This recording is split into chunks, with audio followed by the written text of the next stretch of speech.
Stadiumi i qytetit në Tetov nesër me fillim në ora 14 është një koqire ndeshje së parë, gjysmë finale të kupës së Maqedonisë së Veriut mes dy shkëndijave, ajo e Tetovës dhe Haraçinës.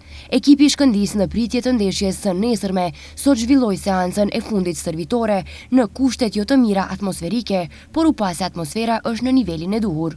Për takimin e nesërm, para mediave u prononcua mbrojtësi Aleksandër Trumçi, i cili tha se ndeshja do t'jetë interesante si për futbollistët ashtu edhe për publikun.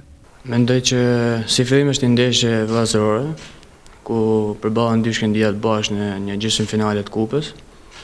Dhe mendoj që do jetë një ndeshje shumë e luftuar, shumë interesante si për ne si dhe për publikun.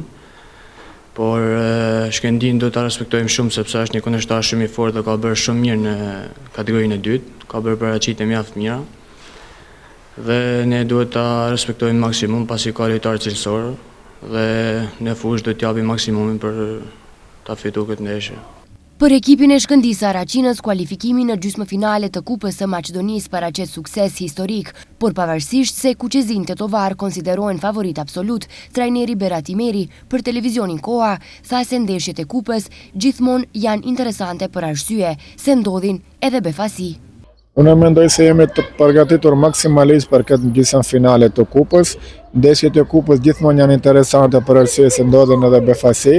Ne do japim maksimumin, do t'jemi shumë të koncentruar, dim kundër kuaj të luajmë, edhe mendoj një menqasje serioze, në fund të takimit do dalim rezultat pozitiv. Ndeshja tjetër gjysmëfinale zhvillohet gjithashtu nesër me fillim në ora 12 mes ekipit të Ohrid dhe Sileksit të Kratovës.